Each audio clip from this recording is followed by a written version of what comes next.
Hi everybody, it's Manorama. Getting myself settled here. Hi everybody, it's Manorama. I'm here at my office, which I call affectionately Shanti Kutir. So I want to welcome you all in here today to this Sanskrit Studies and Luminous Soul Corner. I'm going to let you guys come on in. You can see my altar with Gurji's sweet shoes. Hi everybody. I'm going to let you guys come on into the classroom. Oh, you can hear, so one thing I should warn you all with regards to when I do periscopes down in my little kutir. One of the things about doing programs from my little kutir is that it's very noisy, because I don't know why, but it's noisy. My mother used to say, "What's that sound?" I would say it's a truck going through my room. And also now there's the steam heat. So just a couple of details. I'm Manorama, and this is Sanskrit Studies and Luminous Soul Session, and want to welcome you all here today. We're talking about Prāṇa, Shmana, and what's all the fuss. Hearts to you. Love you. So what is all the fuss about Prāṇa? So I'm going to start with seeing if you guys have any questions about Prāṇa and see where that takes us. So do you guys have any questions about Prāṇa? Or I should say more accurately, what questions do you have about Prāṇa?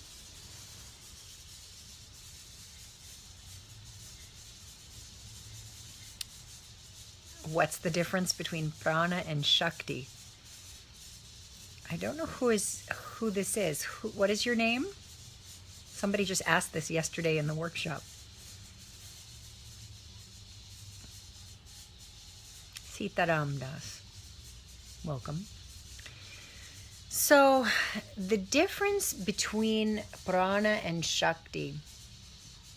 Well, let's explore a little bit about, first of all, I want to say something about what the fuss is all about. So the fuss about Prāṇa is that Prāṇa means, simply put, energy, life, force.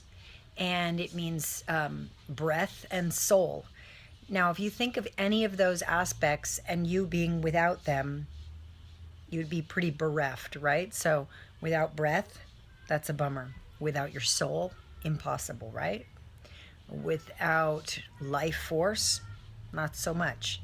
So all of those elements become really important, like Prāṇa is this aspect of your incarnation that you really want to get clear about, that you want to get, you want to have greater understanding about, because it's referring to your essentialness, or what is essential in you. And I think in a modern level, we don't tend to focus on what's essential. I mean, we grab a quick bite, we have a quick chat, we text, the quick is sort of really prized in our culture in this day and age. And there's reasons for that are good, and there's some ways in which that doesn't serve us as yogis in training. So first of all, the fuss about Prāṇa is to understand your soul on a conscious level is pretty important.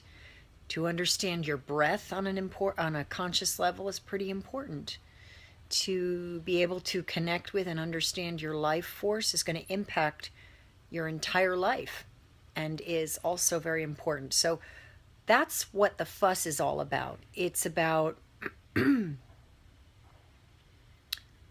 kind of like, what's the fuss about knowing who you are? Well, there's a lot of fuss about that, so to speak.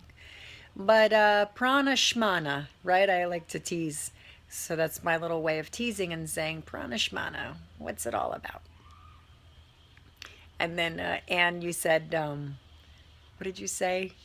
I said Prāṇa Shmana. You said something like Fofana or something, which was really cute. I loved that. So thanks for being playful in that. I think that's so adorable. So what is the fuss about Prāṇa? It's this unseen mystical force of intelligence that moves through our lives, not just our lives, but through the lives of everyone we know, and through the lives of everyone we come in contact with. We say, well, is Prāṇa individual? Well, there are ways in which the Prāṇa moves through our form and appears as individual, but ultimately it is one mystical intelligence that is ever interconnected. Think of it like nature. You know, sorry for the hissing pipes. You know, I'm in an apartment where my office is on the downtown New York, and there's some steam pipe sounds. I don't know if you can hear it, but I assume you can. That's New York for you. Okay, so, but this unseen intelligence, how can we stay connected with it? What is its value? Well, its value is that in understanding Prāṇa more deeply, we come to understand ourselves more deeply, and then we learn how to work with our own lives, our own incarnations, if you will, in a way that is much more conscious. We're able to make more conscious decisions, conscious choices. And the more consciously we make choices in our lives, the less we suffer. And as we remember from Lord Patanjali, his Sutra 216, I believe, it's Heyam Dukham Anagatam. Future suffering is definitely to be avoided. Future suffering is to be avoided. And what is the cause of that suffering? The cause is the false union of what is seen with the seer. So we have to develop that seeing capacity, that witness consciousness. And in order to really get inside of Prāṇa and understand it more deeply, we have to start to get inside of this witness consciousness and understand it and really practice it. Not just talk about it, but practice it. Now, let's say something about your question, Sitaram Das. So, your question was focused on what is the difference between Prāṇa and Shakti. Well, it depends, really. There's not just going to be one answer. I mean, it's funny. Somebody asked me this yesterday, and I said it's going to take a long time to explain this. But let me give it a shot today to give some aspect of it. So it's going to depend on the context in which the word Shakti is being used. For example, there are certain contexts where Shakti and Prāṇa can be used almost synonymously. And then there are ways in which Shakti can mean specifically one's individual energy, whereas somebody could be using the word Prāṇa in a more universal sense, and or vice versa, as a matter of fact. But also, there's a lot of overlap. There's a lot of ways in which Shakti and Prāṇa have an overlap. Shakti is that force of energy that gives capacity. It's a force that gives you capacity. The verb is shak. And if you want to say, I am able to eat, you would say shaknomi kaditum. So,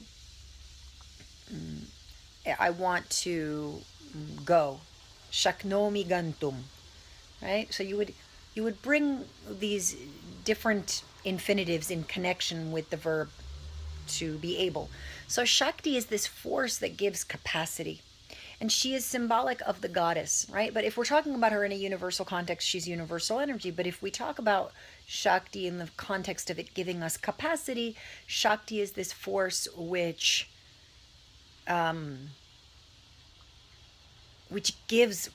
when we connect with it, gives us energy. Prāṇa is the ground floor of the mystical intelligence that moves through this entire universe. And that is, first you want to tunnel back and experience it as energy, and ultimately as silence and consciousness itself. So, as you can see, the more I go into answering the question, the more questions are going to spring forth.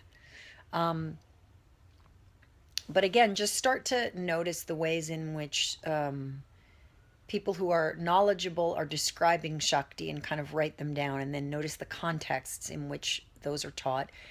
And additionally, notice the contexts in which the dialogue around Prāṇa is taught, right? Prāṇa is often described as, in the context of breath, life force, soul, right? So shak is the verb to be capable, to give capacity, whereas the verb for Prāṇa is arna, which becomes arna, and it's to be alive. So again, there are ways where they overlap And then it depends on the context where there'll be a slight distinction. Okay, hopefully that helped you. Any other questions? Any from anybody? On prana or energy or anything that I've just shared? If you have a follow-up question, you can throw it down. Or if you have a heart, go ahead and throw it down.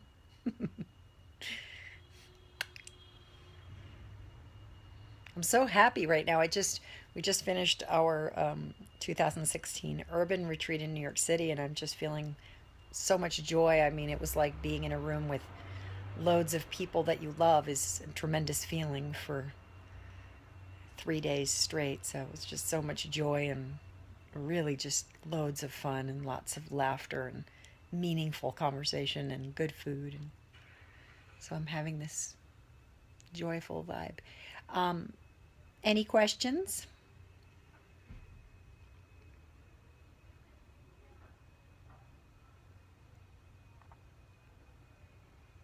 The fuss about prana is that the more we connect with it, the more we connect with our essential nature.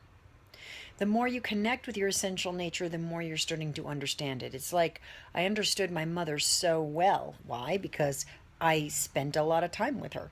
And not only did I spend time, I didn't spend time with her and go like, just spending time. How do you keep from taking on others' energy? Okay, hang on to that question. So I didn't just spend time with her and just kind of zone out. I paid attention. Not every single second, but I paid good attention while I was in her presence, and I started to study and understand her, and I got more aware of the person she was and, her quirks, her not quirks, like anybody would. So the more you spend time with prana, the more you start to come in contact with what you are essentially. And that's no joke. That gives you a lot of strength.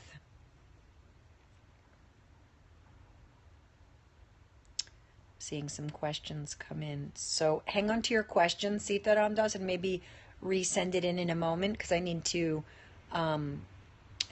answer the previous question. I'm sorry, can you send the previous question in? Let's do one at a time. I'm not sure if you guys can see these questions as they're coming in. I don't know how the platform works, but in any event, there was a question about prana that I just repeated. Can you say it again? I think it was from Dhara 1.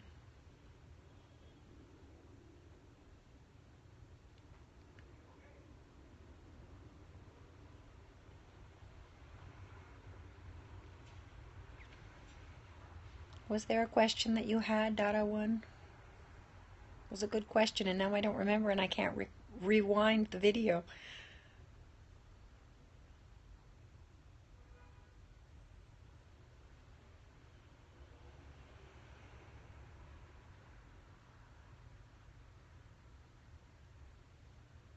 Uh-oh. Okay. I guess I'm going to have to then work with the other question because I don't... Oh, here it is. She asked how to not take on others' energy. Oh, thank you so much. Appreciate that. Okay, so how does somebody not take on somebody else's energy? Well, that's a great question, actually. And I'll tell you what, the way to not take on someone else's energy is to be very grounded in your own energy and for you to understand your own energy. Because when you understand your own energy, you don't get taken over by anybody's energy. It's not even possible. It's like you just have your ground floor. But when you don't understand, yeah, lots of hearts for that. That's good. When you don't understand your own energy, you're easily susceptible and kind of moved around. But if you can be present with yourself and be connected with yourself on an energetic level, then you really have the ground floor, and then it becomes, like I said, a choice to move into, a higher frequency, a lower frequency. It becomes much more of a choice, and that's why the more you study prana, the more you develop the capacity for conscious choice. And what is anybody going to do in conscious choice? They're going to choose for their well-being. They're going to choose happiness. They're going to choose in the goodness of themselves and others. if given the opportunity. So one of the things, if I could give you an exercise that you could work with, just a very simple sort of practical step, one of the things that you can do is you can suppose you feel overwhelmed. Suppose that's how you describe being taken over by somebody's energy. You feel overwhelmed. Well, the first thing you can do is actually recognize that you feel overwhelmed. You can say, whoa, I feel overwhelmed. And then here, I'm going to do it with you. So you can, here I am, I'm talking with so-and-so, Gurji's posters behind me, and I'm going, wow, I feel really overwhelmed. Okay. But the fact that I consciously notice that I'm overwhelmed is already me getting more of the floor underneath me. So then, figure out how to hold this. So then what do? I say, okay, so I feel overwhelmed. Wow, I'm overwhelmed. Put my feet on the floor. Now I just feel my feet underneath me. Okay, got my feet underneath me. I start to notice that by feeling my feet underneath me, I kind of can breathe a little bit more. I say, wow, I can breathe just a little bit more. Okay. And suddenly I stop feeling so overwhelmed. And I recognize that other people may have things going on that has nothing to do, that have or has nothing to do with me. You know, and that's often the case. It's kind of a maturing point for any of us. At some point, you start to realize a lot of what goes on has very little to do with you. Which, you know, on some level is like, hey, why doesn't it have to do with me? But on another level, it has very little to do with you and has to do with things that are well beyond the person's control, let alone your own, and have nothing to do with you. And so this person who you feel, or this energy that's overwhelming you, you can just feel the floor underneath you. Take some deep breaths. Acknowledge that you feel that way. Don't try to deny or run from it or even quantify it as though it is this or it is that. Just simply be present with it. And you just say, okay, I'm feeling overwhelmed. Okay. Sometime you can put your hand on your heart. You say, wow, feeling overwhelmed. You start to notice all of a sudden you just start to feel a lot calmer. And in that kind of grounding and that calmness, you will have a lot less of the opportunity. There will be less of an opportunity for anything to take you over because you're willing to be with it. But if you're not willing to be with it, anybody can drive. I mean, that's the whole thing that goes on with television. I'm not anti-television, but I do know that if you don't program your mind, somebody's more than happy to do it for you. So program your own life. And that's what we're doing in the yogic practices. We're learning how to make better choices for ourselves so that, you know, when you start to make better choices, let's just take a better choice in terms of food. If you eat food that's sustaining, what happens? Your mood is more balanced. What else happens? You're probably less likely to drop, less likely to be edgy. So maybe your relationships improve. Your confidence very likely improves, you know, and you feel better about yourself because you're eating more healthy and foods that are more sustaining to your system. So all of these things have a domino effect. And so being taken over by somebody's energy, you know, make it a commitment right now to say to yourself, nobody takes over my energy. That's not even possible. I'm going to be so present with myself that nobody will ever have that possibility. Because if people take over your energy, it's like people are coming at you. I don't experience people coming at me. They have their things, you know, but it's not that they are coming at me. They are bringing what they bring. But you have to be stronger than what anybody brings. And you just bring your own, when you bring your own grounding and you bring your own connectivity to yourself, you become unshakable. And you have real confidence, not a false confidence that is realized, you know, by some kind of bravado, but actually from just being with yourself. So again, if you start to notice, whoa, and there might be signs, it might not come to you. Like, let's say you're feeling taken over by energy, someone else's. It's not going to come to you and go like, I'm feeling taken over by energy. It's not going to ticker by your mind like that, right?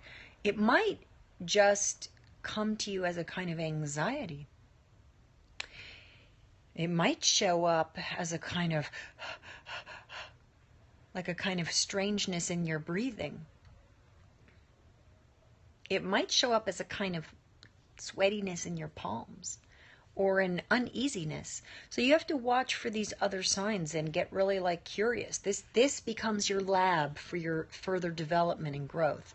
You say, wow, you know, I really feel kind of like, I feel like funny. I feel stomach hurts, or my throat is parched, or I just feel kind of swirly, right? And then the ability to recognize it is already in the process of changing. And so if you're sitting one way, you can then do what I just told you, sit up, put your feet on the floor, or if you're standing, feel your feet underneath you, feel the floor, and just be like, okay, I've got the floor. Take some deep breaths and connect with yourself in that way. Okay, so hopefully that gives you some steps that you can do, but make it a commitment right now. You know, just literally say there, if you're alone or if you can't speak, maybe you can just write it down. I make the commitment right now that nobody, not anybody, ever has permission to take me over on an energetic level.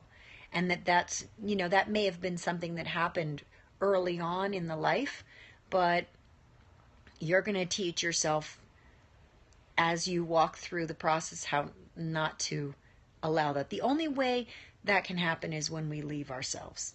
But if you're still with you, then that can't happen. Okay, so I hope that that's supportive. If that was supportive to you, throw me some hearts so I know. And also, I just happen to like hearts. I think that's one of the reasons I love Valentine's Day. It's not that it's Valentine's Day. I just love the heart imagery and the idea of love. Thanks, everybody. Thanks for indulging me in that loving. Oh, great. So glad that that's helpful. Thank you for saying that, Stacy. Great. Okay. Any other questions? I think, oh, good. I'm so glad that's helpful. Thank you. Yeah, because nobody has the right to take over our energy. What are some other ways to connect and spend time with Prāṇa? Well, I have a variety of exercises that I go through in the Luminous Soul course, but one of the things you can do is connect with nature. That's always a great way, because if you look at nature, it's an interconnected network. You're always aware that the flower isn't just a flower.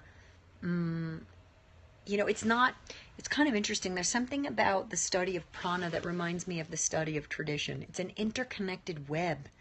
And when I say a web, I don't mean it's a web. I mean like it's a lovely, intricately woven, you know, almost like a spider's web. Like maybe you don't like spiders, but their webs are quite beautiful and intricate. And I used to, growing up upstate, there's lots of spiders' webs, and I used to just stare at them. They're just so beautiful, and they're like webs or networks of energy, right? If you look at a tree is not just existing on its own. It does exist on its own, and yet it's interconnected with a network of energy. So one of the things I would recommend is going into nature and spending time just being with nature, not going like, how is this Prāṇa? How is this Prāṇa? But rather just quietly spending time, but allowing yourself to really soak it in. There's a difference between going to a symphony and going like, I'm going to acquire culture. I'm doing something highfalutin, right? And there's something else when you go and you just listen to the music and you allow your soul to be filled by it. So I would say nature. And then another way is to chant Sanskrit mantras, because they are literally the expression of Prāṇa. They are the expression of nature. And so the more we connect with Sanskrit mantras, not just any mantra, I'm not just talking about kirtan, although kirtan is beautiful, but I'm talking specifically Sanskrit mantras, which is something that I can speak for and on behalf of. They are literally like the expression of the beauty of nature. So the more you follow them, the more they reveal deeper and deeper layers of the roots of our own existence. My God, that was deep. So there you go. Spend some time with Sanskrit mantras. And then on another level, I'll give you one more thing you can do. You could also just spend time contemplating what is Prāṇa. And not over and over looping in your mind, but kind of just going like, wow, like, how can I draw that to me more? What is prana? On a mental level, how far can I understand? And then how can I let the mind go and feel it on a deeper level? Because in order to connect with prana, you're going to need to feel. And feeling in yoga is not emotion. It's pure experience. So you're going to have to allow yourself pure experience, the way you did some summer when you swam at the lake, or the way you did that time you let the cool breeze hit your cheeks, or the way you did the other day when the sun was out and you let the sun just meet you. Yeah, it met your cheeks, but really it was just meeting you. So, things like that. Those are some ideas of exercises you can get started with. You're welcome. Any other questions? It's pretty deep already. I'm going to have some water. I'll show you something that's kind of cool. You're all in my kutir. So right above me I have Gurji's chakra chart, which one of my beautiful students had lovingly, framed. And then here is the Sankhya Yoga Vedanta chart. I hope I'm doing this right. Yeah, there we go. And these were some charts that my Guruji had worked with. And then for my students, their Padma Guru, how they are able to continue studying off of that. And sometimes the visual field it's fun and creative to work with. Sometime we'll have to talk about that. I'll come back down here to the kutir and we can talk a little bit about the chakras and look at Guruji's chart. Yeah. Okay, so if there's no other questions, let's just take a couple minutes of silence. Part of the growth of prana is really feeling yourself beyond the mind. That doesn't mean only feeling yourself beyond the mind. You want to be able to feel through the mind, but the problem is we have so much practice in that. We practice all the time in being with the mind. So the habit that we want to get into is experiencing ourselves beyond the mind.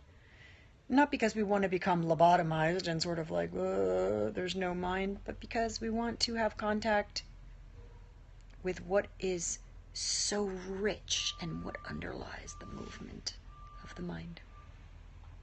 So you may hear hissing from my pipes, and you may hear the bus that goes by every 15 minutes. But let's take just a couple minutes to situate ourselves and to have a little Luminous Soul meditation. Okay? I'll hold this camera somehow. I wasn't able to anchor it today. Okay. So let's take a moment. Close your eyes.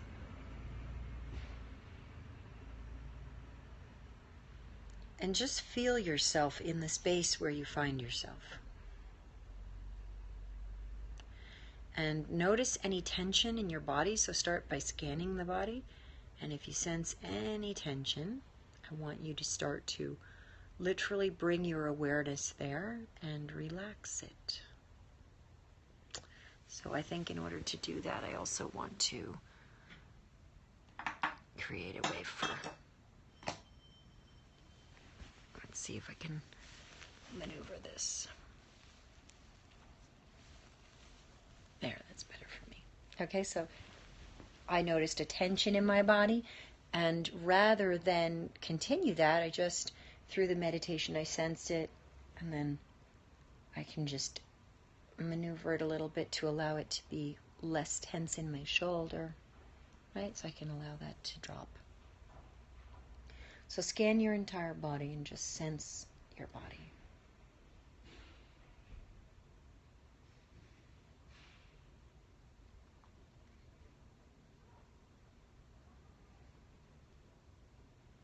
Maybe you find yourself in a quiet environment, or maybe it's a little loud.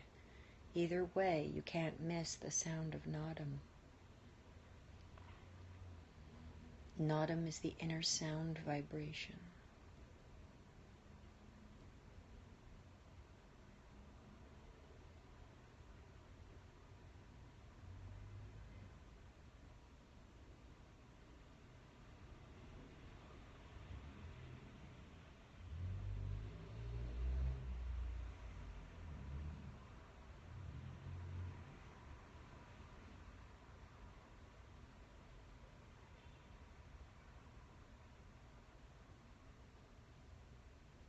let the sound of Nadam carry your mind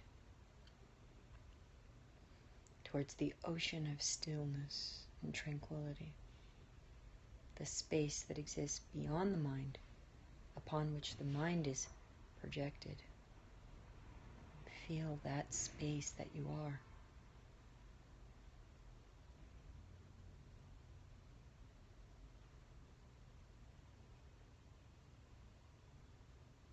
Let the silence ripen you. Let the richness be as it is. Don't determine its meaning. Just allow it to meet you like the sunshine meeting your face.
Shanti, Shanti, Shanti. Om.